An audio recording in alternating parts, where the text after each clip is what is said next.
WhatsApp, कैसे हो आप सब।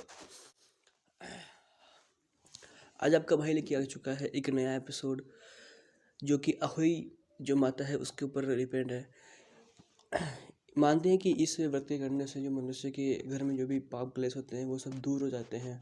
और यह जो व्रत होता है वो अपनी जो माताएं होती है वो अपने पुत्र के एक लंबी लंबी उम्र के लिए प्रार्थना करती है। तो आज हम आपको उस व्रत के विधान बतलाकर और उस जो व्रत है उसकी सारी कहानी बताकर आपको बताने वाले हैं कि क्या क्या उस कहानी में किया जाता है और क्या विधि है और क्या मुहूर्त है उस व्रत को करने का। तो हे गाइस, चलिए हम आपको बताते हैं। पर हम आपको बताएंगे कि अभय अष्टमी का किस प्रकार त्यौहार मनाया जाता है और किस प्रकार इसको बनाया जाता है और क्या विधि है और क्या इसका जो कथा है वो हम बताएंगे। तो हिंदू धर्म में सभी त्योहारों का एक विशेष महत्व होता है। उन्हीं में से एक त्यौहार है अहोई अष्टमी का। अहोई अष्टमी का व्रत माताएं अपने संतान की लंबी आयु और सुख समृद्धि के लिए करती है। कहा जाता है कि इस दिन से दिवाली की शुरुआत भी हो सकती है। इसका मतलब ये हुआ कि आज गुरुवार है तो अगले वाले जो गुरुवार होगी उसी को दीपावली मनाई जाएगी। यह व्रत करवा चौथ के 4 दिन बाद रखा जाता है। इस दिन महिलाएं पूरे दिन निर्जला उपवास करती है और अपने संतान की सभी आयु के लिए मंगल कामना करती है। हर वर्ष कार्तिक मास के कृष्ण पक्ष की अष्टमी तिथि को अहोई अष्टमी का त्यौहार मनाया जाता है। अब बात करते हैं इसके शुभ मुहूर्त की। तो अहोई अष्टमी का जो शुभ मुहूर्त है वो 5:39 PM से 6:56 PM तक है और इसकी जो अवधि है वो 1 घंटा और 17 मिनट की है।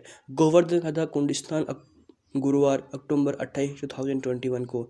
तारों को देखने का साज का समय है 6:03 PM और अहोई अष्टमी के 3 चंद्र समय है 11:29 PM। हम बताते हैं कि प्राचीन समय में एक साहूकार था जिसके 7 बेटे और 7 बहुएं थी।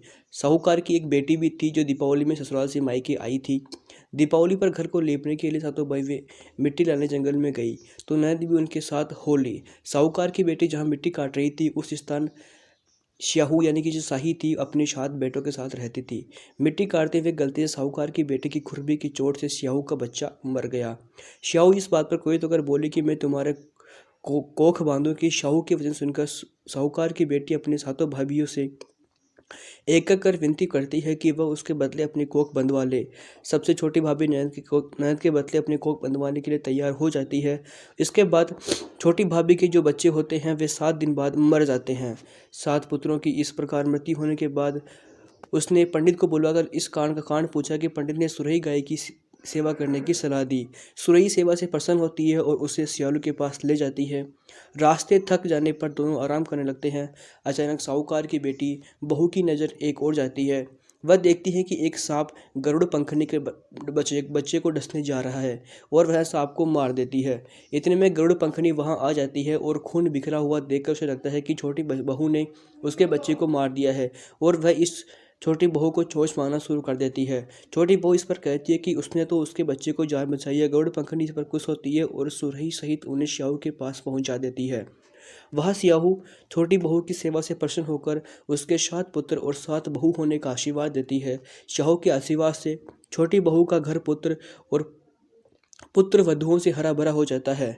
और यही कहानी है अहोई अष्टमी माता की, जो कि शाम के समय मतलब जब भी आप व्रत करें उस समय कहानी आपको सुननी चाहिए। अब बात कर लेते हैं इसके अहोई अष्टमी मंत्र की। तो अहोई अष्टमी से 45 दिनों तक ओम पार्वती प्रिय नंदनाय नमः का 11 माल जाप करने से शुभ फलों की प्राप्ति होती है। मान्यता की संतान कामना की इच्छा करने वाले लोगों को भी इच्छा पूर्ण हो जाती है। तो इस प्रकार ये जो अहोई माता का जो व्रत है वो हमने आपको बताया कि किस प्रकार कहानी है और किस प्रकार इसको सुनना चाहिए, क्या मुहूर्त है। और आप अगर हमारे चैनल पर नए आए हो तो प्लीज़ चैनल को सब्सक्राइब कर देना और जो घंटा वाला है उसको बजा देना ताकि हमारी लेटेस्ट वीडियो आपको मिलती रहे। Thank you.